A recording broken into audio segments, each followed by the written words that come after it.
Hey everyone, I hope you're doing well and staying safe during this time. If you're new here, welcome to the channel. Like I said, thank you so much for checking me out. If you haven't done so, please make sure to hit that subscribe button just right below the video. Cool, thank you so much. I really do appreciate it. And if you're returning, welcome back. Thanks again for your support. I truly do appreciate having you here. The SEC has won yet again, yes, twice in one day. We've got two separate rulings from Judge Netburn. The last one I covered in my very last video. Now, in this case, this is actually really particularly interesting because the SEC, the judge ended up finding that the SEC conducted itself improperly. Despite that being the case, the judge ruled on the side of the SEC, and it has to do with information which is rather important to this case. And there's going to be fallout from this for a number of reasons we'll get through as I run through all the content that will be in this video. But, no, this is ridiculous. Expert Discovery has been reopened as a result of this. My friends, Expert Discovery was supposed to be completed last year. It's April 2022, and today we got word that Expert Discovery has been reopened. Now, it's limited in scope, but still, damn.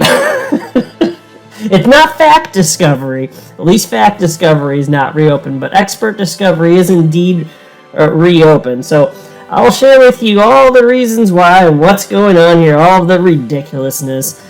But before going further, I do want to be clear that I do not have a legal or financial background of any kind.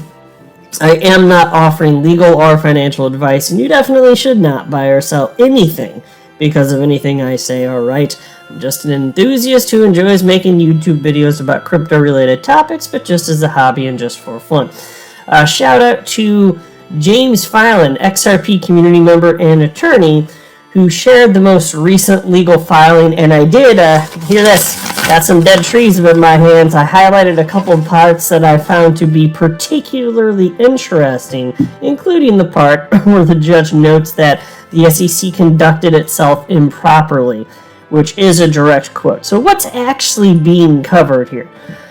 Well, there was a report that was created by a Dr. Metz. Now, Dr. Metz was paid by the SEC to write a report that concluded that the price of XRP is reliant upon Ripple. Another way of saying that, in order for XRP to do well, and in fact for it to have risen as high as it has even lately, it's because of Ripple. And without Ripple, it would be worth nowhere near what it is. And Dr. Metz, so he was paid $600 an hour, and this report that he came out with was over 100 pages. And one of the conclusions that he came to in this report, it's incredible how absurd this is. And I remember I did report on this at the time when this news was breaking. He actually argued that if not for XRP, I'm sorry, I said that wrong. If not for Ripple, the price of XRP would barely have ever gone above 2 cents. I kid you not. The rest of the market moving in tandem, but he actually argued that XRP would not have gone much above 2 cents, if ever, without the efforts of Ripple. Completely absurd. Having been in the space for over 4 years, I've noted many times that there are people that have been pointing out over that time period, why hasn't XRP been moving up in price given all of the incredible developments with XRP being positioned as a bridge currency, this and that? And there's a long way to answer that. Just to be brief here, because that's not the purpose of this video. It's because this is an immature market, and unfortunately, it's just part of the process. each crypto is more or less being treated the same. Yes, there are people like myself and perhaps you listening to this that care about fundamentals, but not enough people do. If enough people did, then yeah, okay, every cryptocurrency would move independently. But even then, there's all sorts of other moving parts surrounding the XRP ecosystem, so it's not that Ripple could just control it. What happens with the price of XRP anyway. To be clear, I'm not making that point. I was just talking about the nascency of the asset class. But even setting all of that aside, it's provably the case that the market moves in tandem. So Ripple, they actually ended up hiring their own expert witnesses who reviewed the analysis of Dr. Albert Metz, and they said, wow, this is a heaping pile of garbage. Now I'm paraphrasing there, but they found that Dr. Albert Metz, in the creation of his report, used a flawed methodology, and the two experts at Ripple hired just vehemently opposed this, and they don't seem to think that it makes sense to even have it considered as evidence, frankly. Like it's that bad. Now, upon that rebuke from Ripple's expert witnesses, Dr. Albert Metz filed a second report, a supplemental report to argue new things. So that's part of what was problem, because that's outside the scope of what is allowed. And interestingly enough, in the ruling today, the Judge Knepper, admitted as much, which is why I was still kind of surprised that she acknowledged, yeah, you weren't supposed to do this.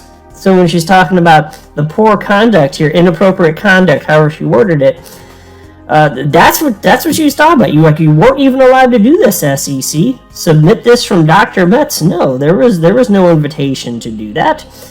But she allowed it anyway because she thought that to preclude it, and you'll see as we go through the specifics, if she were to preclude it, that would cause even more harm, so she let this, however inappropriate, to be submitted. So the defendants, Ripple, didn't want the supplemental report to be submitted. It was outside of the time frame, and it wasn't allowed anyway. But the judge says, no, it's going to be submitted. Okay, well, we'll see what happens here. A little bit surprised on that, but it is what it is. And so jumping into this thing, again, there are just a couple parts that I highlighted that I think are worth reading. Site here. Actually, you know what? I will cover this. I didn't highlight this, but it's worth mentioning it. This is page 1 on your screen, this 5-page document. Notes here, I don't need to read this, but I do want to note what's on the first page. Expert discovery was originally to end August 16th, 2021. August 16th, 2021, and then that was extended. It was extended to January 14th, and then to February 28th of this year. And now it's extended yet again. I believe it's May 13th of this year. Extended yet again. It's just ridiculous. So let me jump down to, where did I have highlighted here? Oh, page 2. And this part I kind of enjoyed, because it's kind of like a little bit of a smackdown, even though the SEC got their way, and that is kind of disappointing. There was a little bit of a smackdown here, so I think it's the bottom of, no, I went too far. Bottom of page 2 here. Yeah, here we go. Wrote the following. Experts are not free to continually bolster, strengthen, or improve their reports by endlessly researching the issues they already opined upon, or to continually supplement their opinions.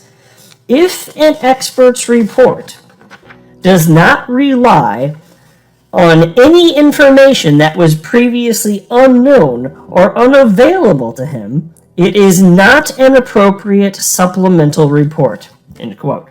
And part of what it was highlighted here is as far as information being available, like, so what happened was Dr. Metz addressed stuff, the points that were brought up by the two expert witnesses hired by Ripple, but all of the points that were covered there, had Dr. Metz wanted to, he could have discussed those, not knowing necessarily what the rebuke would have been from those two. That's not the point. Information available, the points being made, he actually could have cited those. He could have talked about those topics, and he ended up not doing it. So then for him to come back and say, okay, well, here I want to add some information. The judge actually made clear in this report that she actually doesn't find that particular part of the argument to be compelling. But it wasn't enough to sway to go in another direction. And then if we go down to page 4, where are we? Here we go. Here's page 4, and I'm going to cover just the bottom portion of this. Judge Knepper wrote the following. Overall, given the harshness of preclusion, I decline to strike Dr. Metz's supplemental report. Instead, expert discovery is reopened until May 13th, 2022 for the limited purposes of, number 1, redeposing Dr. Metz regarding the analysis of his supplemental report limited to 4 hours, and number 2, at defendant's discretion, filing a supplemental report responding to the new analysis. However, the SEC has conducted itself improperly by serving an unauthorized supplemental report on the last day of discovery. Yeah, pause. I didn't mention that until this point. That second extension of expert discovery, because again, it was originally August, then January, and then February. Well, this report was submitted on the last day of that section, the second extension of expert discovery, the very last day. That's like a trend with the SECs. Do everything last minute, like when Jay Clayton's on his way out the door. Let's go ahead and sue Ripple. But did he wake up that morning and like flip a coin? Tails, we sue Ripple. Heads, we don't. Did he wake up and say something like that? I'd love to do this crap last minute here. Anyway, and then she also wrote, accordingly, pursuant to Rule 37 and the court's inherent powers, the SEC is ordered to pay defendants reasonable expenses in filing their motion to strike and redeposing Dr. Metz. The parties' prior agreement that each side shall cover the cost of their own expert's time shall control. Accordingly, the SEC shall also cover the costs of Dr. Metz's time. So there you go. Not only is expert witness the discovery here, this process reopened, they're going to have to redepose Dr. Metz, so he's going to have to speak under oath again, and he's going to have to be paid for that. And then Ripple's going to have a response. Well, they're going to have a response. They don't have to, but they're going to have a response. That's going to take time and money. And the SEC has to pay for this. And so you might think, and I would agree, it's good that the SEC has to pay for this and not Ripple. But I'm also sitting here thinking, that's just more taxpayer dollars. So I'm thinking that as well. But still, it's not fair to Ripple. So, of course, given the arrangement here, that part does seem perfectly reasonable. I'm glad that portion is happening here. But isn't this ridiculous? To have that portion of discovery reopened, back to having Dr. Metz deposed, having to write up new reports and all this, and just to tear back down with Ripple's expert witnesses. Man, it's a bit much. This is I don't know that it's going to change anything in the end, so it shouldn't matter. And I don't see any indication that, although there's an extension here, I haven't seen from anyone in our community, the attorneys within our community, any sort of indication that this is going to change the timeline for the rest. Basically, Judge Knepper does seem to believe too, and she indicated as much. I just didn't read those portions. She thinks that given the pace of how things have gone, this, it is what it is. given the pace of how things have unfolded to this point, including how things pertain to discovery.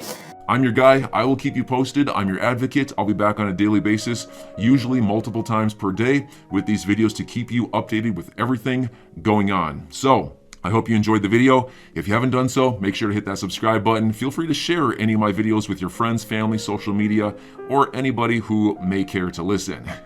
Thanks so much for your continued support. I'm always here for you. I want to help you through this time. So thank you so much for continuing to choose me. Enjoy your day, stay safe, and I'll catch you again probably in a couple hours. Thanks, everybody. See you later.